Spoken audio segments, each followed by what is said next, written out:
itu akan diselesaikan tadi menjawab pertanyaan Pak Ketua itu 100% tahun ini untuk tenaga non ASN. Jadi P3K ini tidak diperuntukkan bagi mereka yang di luar yang sudah bekerja di instansi pemerintah.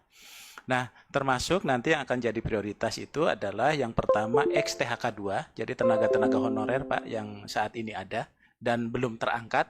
Yang kedua adalah mereka yang terdata di dalam database BKN, ya. Kemudian yang ketiga adalah mereka yang masih bekerja tapi tidak terdata di dalam database BKN. Nah, oleh sebab itu nanti akan ada mekanisme penerimaan untuk P3K di tahun ini, sehingga nantinya mereka akan tetap bisa mendaftar walaupun ada keterbatasan formasi yang diusulkan, Pak. Nah, mekanismenya itu dengan dua cara. Yang pertama adalah bagi mereka yang memenuhi syarat di XTHK 2 dan database BKN, maka akan diangkat sesuai dengan anggaran yang tersedia di kementerian, lembaga, dan Pemda. Jadi artinya mereka terangkat karena ada keterbatasan dan ada kuota 30% di Undang-Undang HKPD, Pak. Namun bagi mereka yang tadi tidak ada formasi tapi mereka terdaftar, maka mereka akan diangkat menjadi P3K paruh waktu. Nah, dengan P3K paruh waktu itu nanti tidak mempertimbangkan formasi dan tidak mengganggu sistem penganggaran yang ada di instansinya. Jadi prinsip dasarnya mereka itu tidak akan pernah diberhentikan. Jadi dia tetap bekerja dan BKN nanti akan memberikan nomor induk, Pak. Jadi tetap walaupun paruh waktu supaya menjamin kepastian hukum bagi mereka, mereka itu akan diberikan nomor induk P3K. Jadi misalnya di DPD ketika ada kekosongan, maka dia akan bisa langsung diangkat secara penuh, Pak. Tapi kalau anggaran di DPD terpenuhi itu bisa diangkat secara penuh secara keseluruhan. Nah, oleh sebab itu kami sudah mempersiapkan ada di Permen 6 2024, kemudian juga ada di Kemmen yang sudah kita siapkan untuk kekhususan yang P3K. Jadi afirmasi secara penuh melalui seleksi itu dilakukan 100% untuk P3K. Namun untuk CPNS itu dilakukan sangat ketat dan kompetitif. Ya, jadi untuk CPNS itu tidak ada afirmasi bagi yang kumlot, putra-putri terbaik, termasuk Kalimantan dan sebagainya. 5% yang untuk Kalimantan itu kelebihannya adalah dia tidak berkompetisi dengan luar Kalimantan. Tapi tetap dia tidak diberikan afirmasi, tetap akan kompetitif di antara mereka. Jadi artinya kalau kita berikan afirmasi sama aja kita tidak menstandarkan Pak CPNS kita. Ya, tapi keunggulannya itu adalah tadi melalui proses seleksi yang ketat, tapi diberikan kuota secara khusus untuk putra-putri Kalimantan. Kemudian proses pendaftaran sekarang ini sudah berjalan, kemarin terakhir itu sampai tanggal 2, mungkin nanti dari Pak Kepala BKN secara rinci terakhir, kemudian kita sudah akan melakukan persiapan untuk seleksi. Nah, seleksi ini nanti akan dilakukan secara ketat. Untuk P3K kami sudah menyerahkan untuk penetapan formasinya. Tinggal nanti kita akan coba melakukan menyusun tahapan-tahapan pengumuman dan sebagainya untuk yang P3K. Barangkali itu, tapi ini kami laporkan juga ke Pak Pimpinan bahwa formasi yang kita siapkan rupanya memang tidak penuh, Pak. Jadi formasi yang kita siapkan itu dari usulan dan penetapan itu hanya 50% dari usulan dari instansi pemerintah.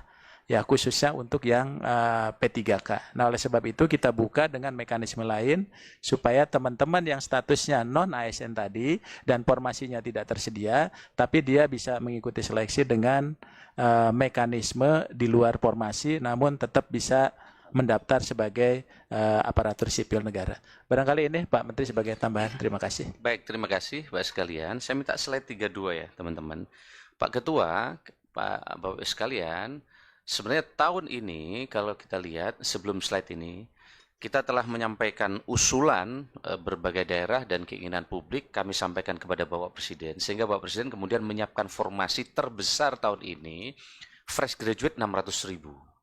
Kenapa? Karena selama ini banyak P3K, ada tuntutan supaya anak-anak hebat ini bisa diberi ruang untuk jadi PNS.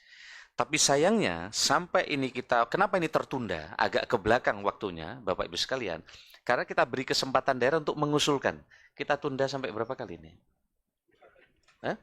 Sampai 2 kali kita tunda. Tapi sayangnya tidak seluruh daerah mengusulkan. Saya minta slide nomor 32. Nah, kalau kita lihat di slide 32, Bapak sekalian, fresh graduate kita siapin formasi 248.000. Ini untuk memenuhi talenta-talenta digital, karena sekarang pemerintahan lebih banyak digital sistem kerjanya, supaya kabupaten kota mengusulkan anak-anak muda di sistem kerja digital ini talenta-talenta digital tadi. Begitu juga auditor, karena auditor tidak bisa dari P3K. Sayangnya dari 600.000 itu yang terusulkan hanya 248.000, Pak Ketua. Saya kira slide ini yang ingin kami sampaikan. Begitu juga terkait dengan P3K juga sama. P3K ini kita siapin usulan P3K 1,6 juta ya Pak. 1,7. Tapi yang usul tidak sampai 1,7.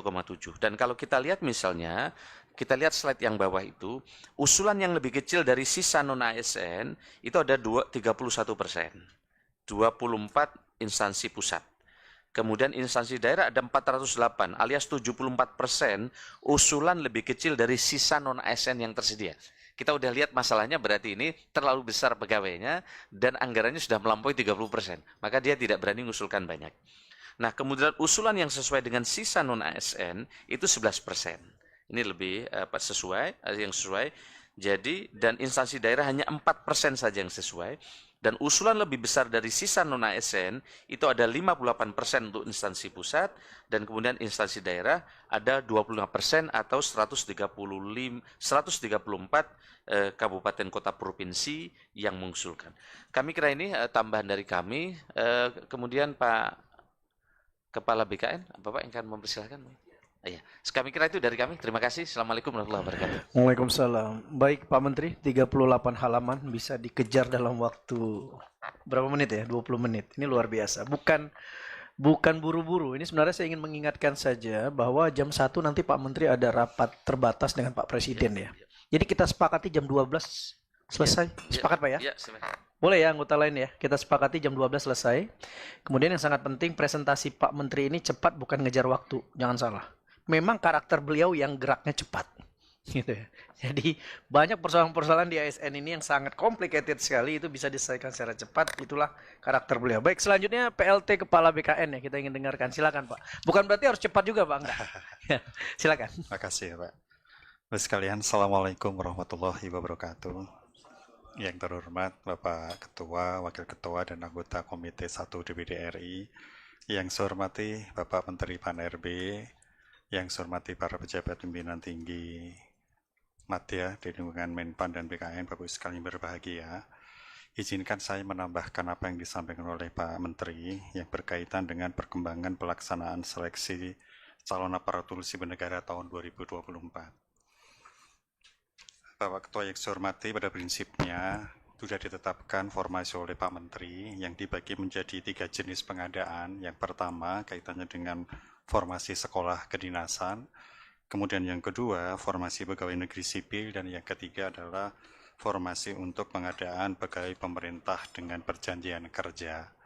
Kemudian untuk formasi khusus CPNS tahun 2024 itu juga sudah ditetapkan.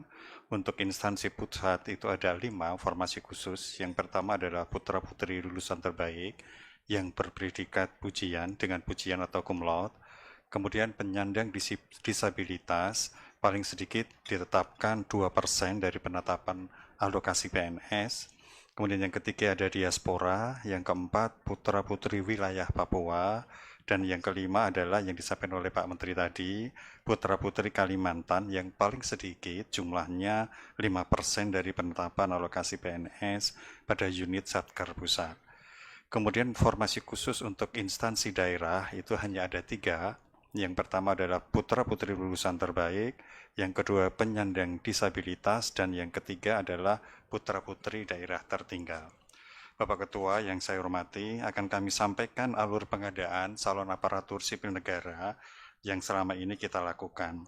Yang pertama tentu instansi pemerintah harus melakukan rincian formasi pada sistem informasi aparatur sipil negara perencanaan yang sudah disiapkan oleh BKN.